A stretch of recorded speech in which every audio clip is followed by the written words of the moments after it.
Hi, I'm Mike from 1A Auto. We've been selling auto parts for over 30 years. We're dedicated to delivering quality auto parts, expert customer service, fast and free shipping, all backed by our 100% satisfaction guarantee. So visit us at 1aauto.com, your trusted source for quality auto parts. In this video, we're going to be working with our 2006 Chrysler 300 3.5 liter V6. We're going to show you how to remove and replace your engine's knock sensor, which is responsible for detecting ignition issues that create a knock or a ping noise from pre-ignition. These may not be audible to you inside of the vehicle, so this is designed to pick up on those and let the ECU know what's going on. If you like this video, please click subscribe. We have a ton more information on this car as well as many other makes and models. And if you need parts for your vehicle, you can follow the link down in the description over to 1aauto.com. Here are the items you'll need for this repair.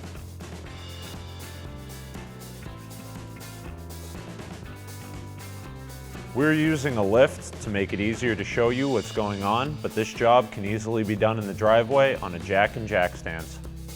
Open the petcock at the bottom passenger side of the radiator. Allow the coolant to drain into a proper receptacle. Once the coolant's finished draining, go ahead and close the petcock. You may still want to keep a drain bucket underneath there just in case there are any little drips.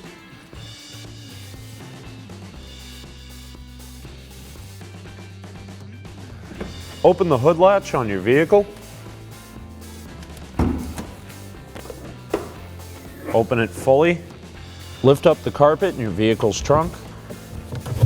Here you'll find the battery and the rear fuse panel. This relay, all the way at the end, closest to the back of the vehicle, on the right, is our fuel pump relay. We'll remove that. Go back up to the driver's seat of our vehicle. With the fuel pump relay disconnected, we'll turn the key, run the vehicle until it dies, and then we'll shut it off and crank it a few more times just to ensure that there's no more fuel getting through the injectors.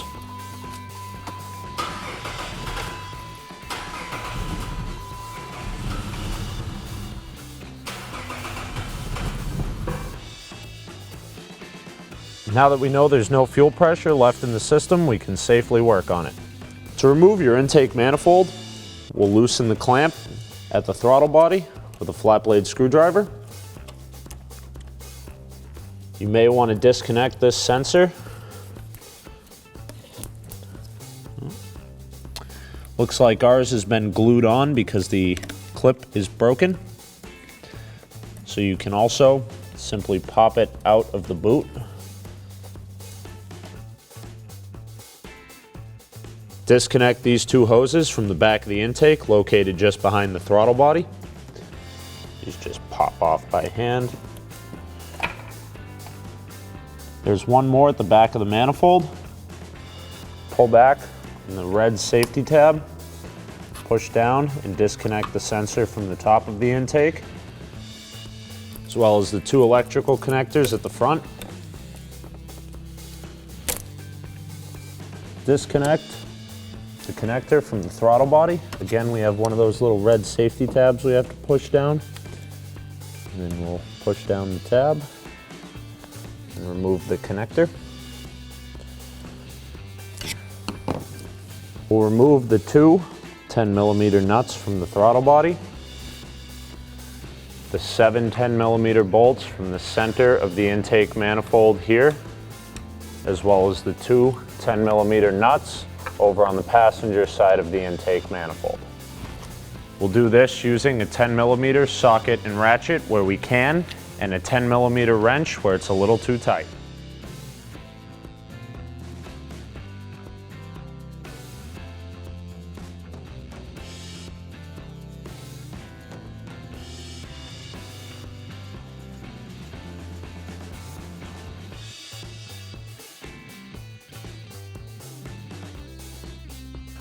Remove the two 15mm bolts at the bottom of the throttle body bracket. We're doing this with a 15mm socket and ratchet.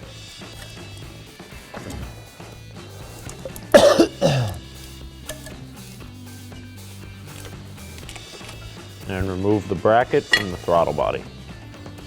There's a 15mm bolt at the bottom of the bracket on the passenger side of the intake manifold, both front and rear.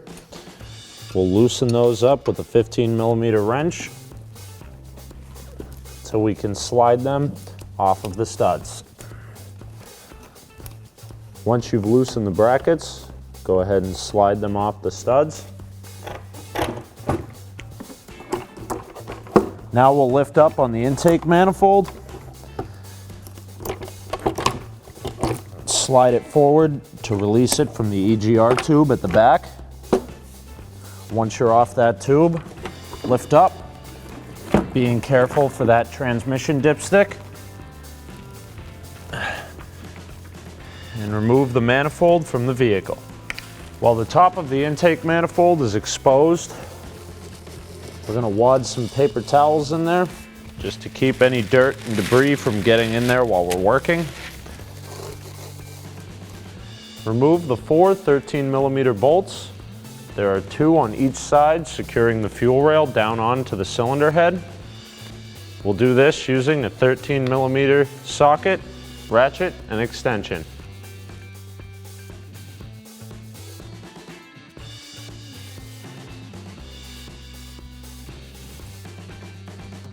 Using a fuel line disconnect tool, go ahead and slide this over the fuel line in the back. What you want to do is pull that line towards you while inserting the tool in. You'll feel it click when it's in place. Push the tool and pull the line off at the same time. And we'll push our line up vertically to prevent it from leaking while we work on the fuel rail. Now there are one of 2 ways to remove the fuel rail, and it's all going to depend on what you're doing. If you're replacing the rails and the injectors as a result of some kind of fuel contamination issue or debris getting into the system, then you'll want to remove the electrical connectors for each injector, which you do by popping up on the red tab.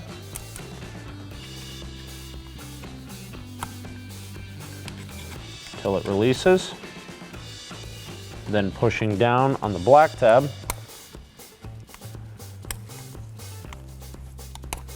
and removing the connector from the injector. You'll repeat this process all the way around and then remove the fuel rail with all 6 injectors still installed. With all the connectors disconnected, go ahead and remove the fuel rail with all the injectors still inside. This is the best way to remove it, because you can remove it with the injectors out of the rail. However, you're going to cause it to leak out of all of these openings and end up spilling it everywhere, where this is a pretty clean way to remove it. You can see I've capped the end here with my hand. It's keeping all that fuel from spilling out while we remove the rail. We're going to use some paper towels to wad up those injector holes as well to make sure we don't have any debris fall into our cylinder heads, which could cause some bigger issues later on. You'll notice that I'm tearing off short sections, folding it over, and wadding them together to make sure that there's actually a little bit of tension on that. Disconnect the coolant temp sensor connector at the front of the lower intake manifold here. Pry that red tab back with a flat blade screwdriver. Once it's out of the way, we'll push down and remove the connector. Now we'll use a pair of pliers. You can use needle nose or regular flat jaw plier, whatever works best for you, to remove this hose clamp and the hose, as well as the 2 at the back.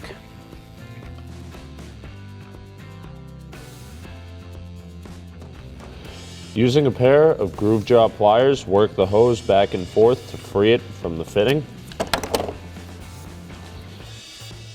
We'll remove it.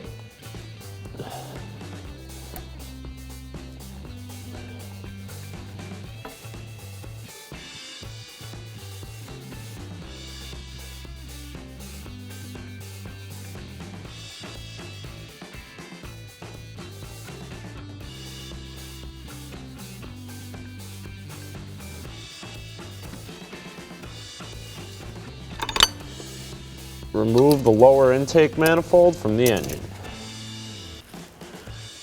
Since our lower intake manifold is off, we have some pretty heavy carbon deposits built up in here. This is going to restrict flow to our engine and cause a loss of power and efficiency. So since we have it off of the vehicle anyway, we're going to use some intake and throttle body cleaner and a wire brush. Clean some of that out. You may want to wear some gloves and a dust mask when working on cleaning these out because it can create some fumes and debris that you don't want to get on you.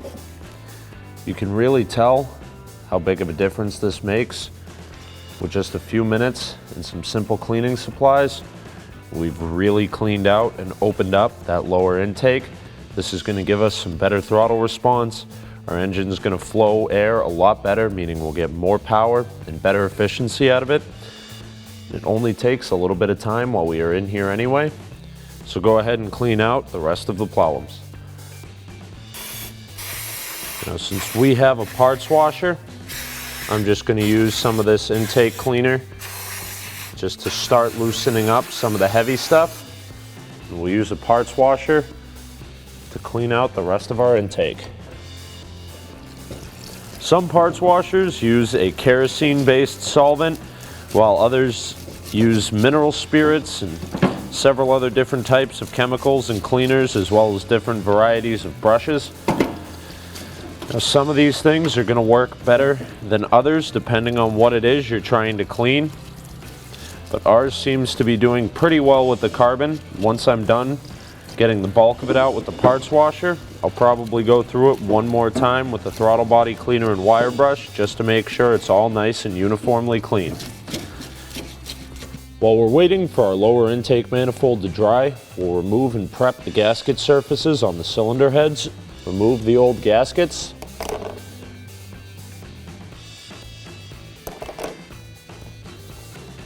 Make sure any extra material stuck on there is removed as well.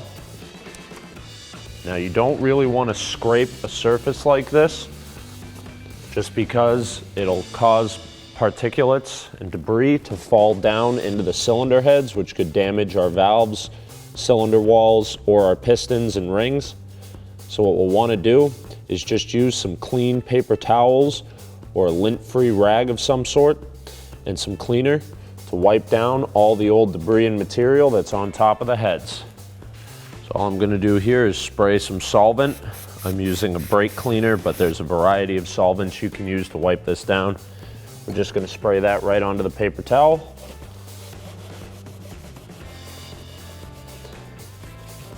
And these gaskets don't use a sealant or anything like that from the factory. So the majority of this will come right off. Make sure you pick up any chunks of paper towel that tear off so they don't fall anywhere they shouldn't.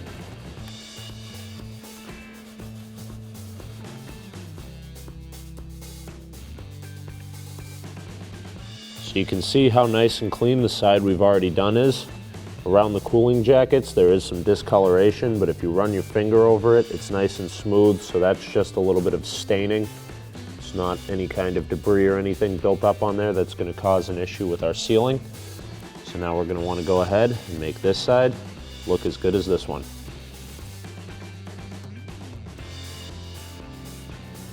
Now we'll repeat the same cleaning process we just did on the gasket surfaces on the cylinder head to the bottom side of our intake manifold here.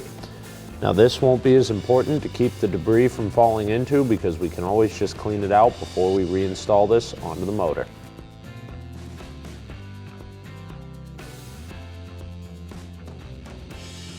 So once again, you can see we do have some metal pitting and corrosion from where our cooling jackets are, which is fine and totally expected. As long as that surface is as smooth and clean as you can get it, we'll go ahead and repeat this process on the other side of our manifold.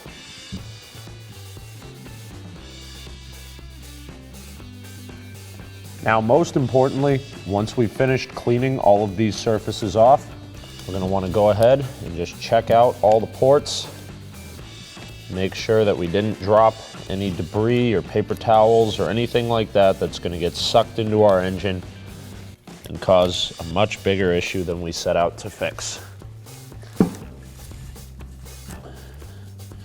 The The more time you spend being thorough here and making sure that all your surfaces are clean, that your ports are clean, the nicer these gaskets are going to seal, the less likely it is you'll ever have to do this job again. The engine knock sensor is located here down in the valley of the engine between the cylinder heads on the top center portion of the engine block. Now this casting makes it pretty difficult to get at, so we're going to use a short 13mm wrench. We're going to place the box end over the bolt head, then hold that into place with one hand, and I'm using a long extension, but you could also use a pry bar or a long screwdriver to get the leverage to break that loose. Once it's loose, go ahead and finish removing it. Now you can use either a stubby wrench for this because you'll have a little bit better swing, or a ratcheting wrench if you have one available to you. A stubby ratcheting wrench would be ideal if you have access to one. Remove the bolt from the center of the knock sensor. Follow the lead up to the electrical connector here, where we'll push down on the tabs and remove the knock sensor from the vehicle. Reconnect the knock sensor.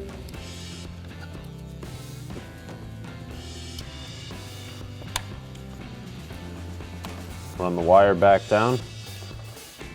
With your hand. Place it back over its opening and start the 13mm bolt by hand.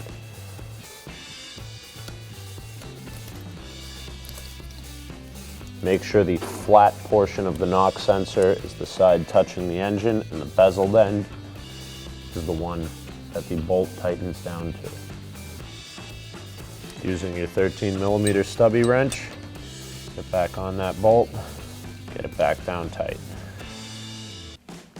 Your lower intake manifold gaskets have these little rings on them, which will seat into these two center bolt holes. So as long as those are facing down, you want the flatter edge facing up. This gasket will work on either side.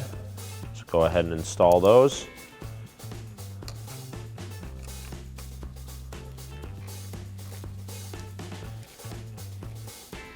We'll remove the paper towels from our injector openings, since it'll be going back on in a moment, and we don't want to risk pinching it in between the intake when we reinstall.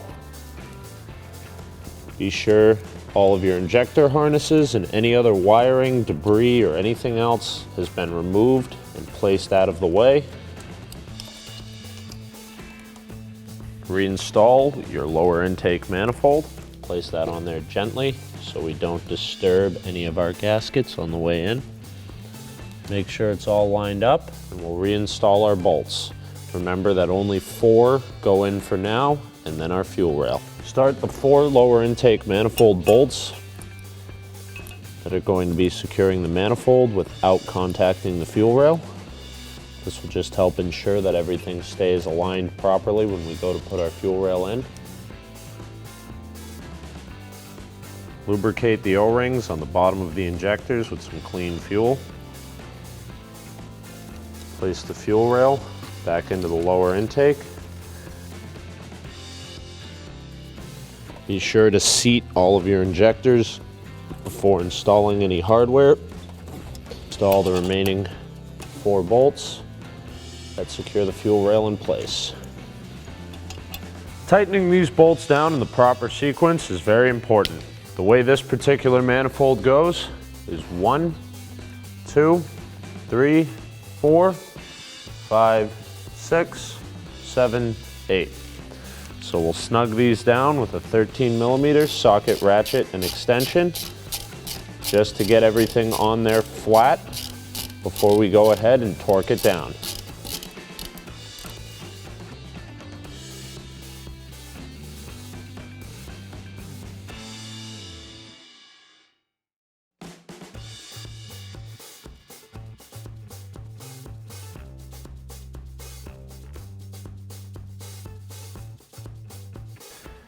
Torque these bolts in the same sequence we just snugged them down in to 21 foot-pounds. Now the actual spec on this is 250 inch-pounds, but simplified it's 20.88, so we're just going to go for 21 foot-pounds. Reinstall the four 13mm bolts into the fuel rail. We'll just start these by hand for now to make sure that everything is all lined up. Torque the bolts to 21 foot-pounds, again working your way from the middle out. The actual torque spec here is 250 inch-pounds, which works out to 20.88 foot-pounds, so we're just going to go for 21.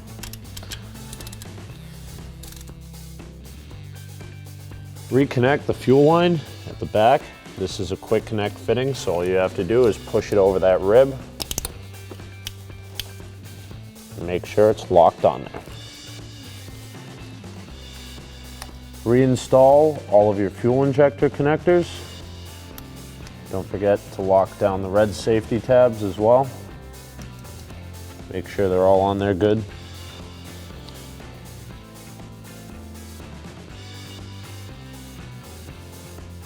Reconnect the connector for your coolant temp sensor.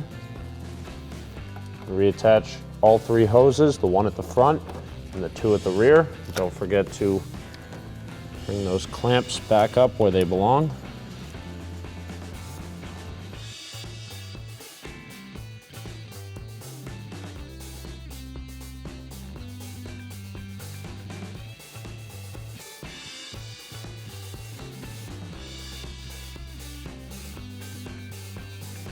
Remove the paper towels from the intake.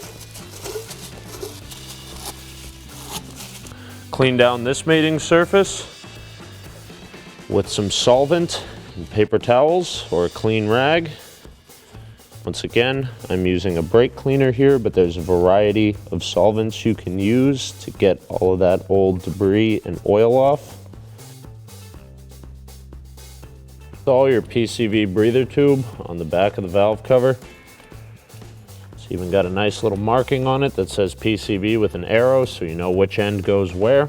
The other end should fall just about over here where the back of the intake will be. Remove the old gasket from your intake manifold using a small straight pick here just to get in there and start popping it out. You should be able to remove the rest by hand. Install your new gasket. Line up, press that in.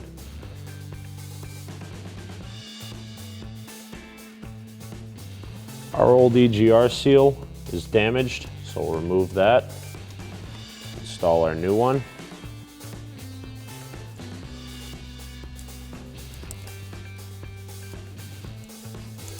Make sure it sits all the way back. That's its edge. Reinstall your intake manifold, being sure to set the opening for the automatic transmission dipstick into its proper place on the manifold. You'll also want to be careful for the bolts. We'll have to line up our EGR tube as well. Just be mindful of all of these things while we set it into place.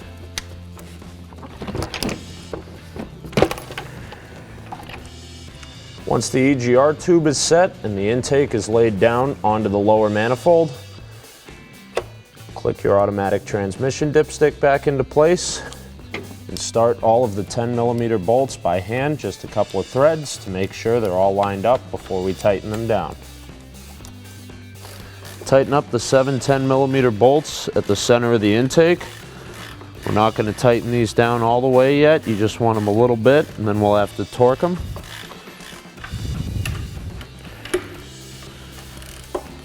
Torque these bolts to 9 foot-pounds. The manufacturer's specification is 150 inch-pounds. However, it's a lot easier to do with this wrench, and that number rounds up to about 9 foot-pounds. We want to start these in the center and work our way out in a cross pattern.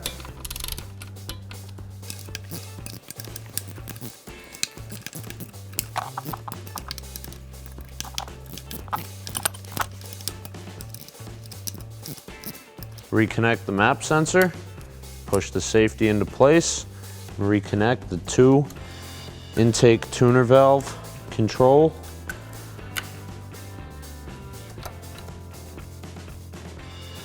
Reinstall the support brackets at the front and rear on the passenger side of the intake. We'll start those 10 millimeters on, just a couple of threads to keep it in place. Using a 15 millimeter socket and ratchet, we'll tighten up those 2 bolts all the way at the bottom of those support brackets. Once the bottom of the support brackets are tightened down, you can use a 10 millimeter socket and ratchet to finish tightening up the top 2 bolts. Reconnect the PCV hose on this fitting closest to the EGR tube.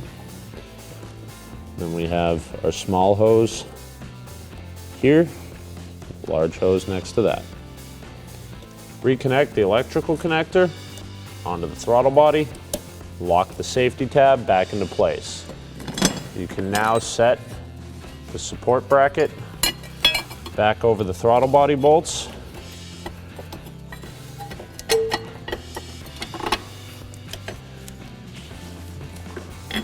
Make sure it doesn't get caught up in any of the wiring down below. We'll spin our 2 10 millimeter nuts on at the top by hand just to keep that in place. Reinstall the 2 15 millimeter bolts at the bottom of the bracket by hand.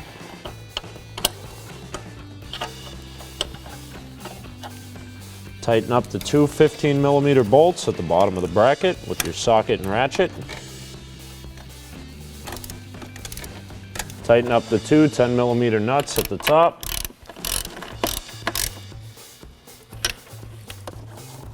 Install the other end of the intake boot onto the throttle body. Tighten it up with your flat blade screwdriver. Reinstall the coolant tank line bracket on the side of the intake tube. Reinstall the map sensor into the intake tube. And earlier when we removed our intake, I wanted to wait until we had the intake tube reinstalled to make sure this all lined up properly. Now that we've got it where it needs to be, we'll go ahead and tighten that down. Once your fuel system is put back together and you're ready to run the vehicle, reinstall your fuel pump relay. Now we'll turn the key to the on position until we can hear the fuel pump shut off. Turn the key off and repeat that process 3 times before starting our vehicle.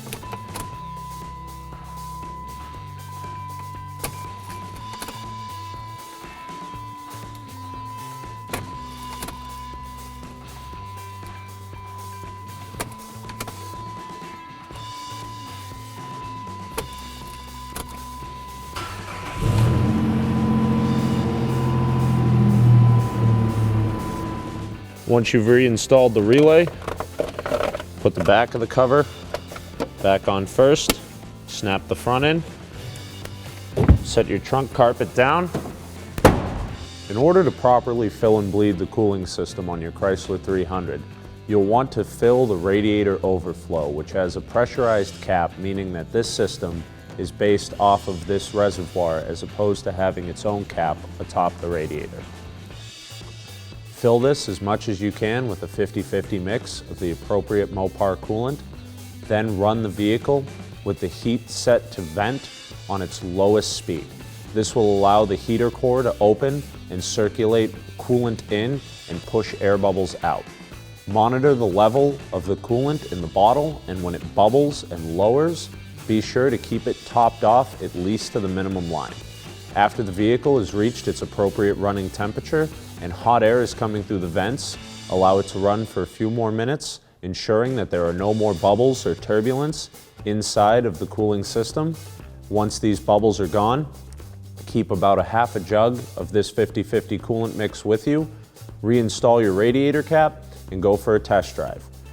Ensure that the level is still up top after the test drive, otherwise you'll want to let it cool, remove the cap, refill your coolant, reinstall the cap, and drive it again. Thanks for watching. Visit us at oneauto.com for quality auto parts, fast and free shipping and the best customer service in the industry.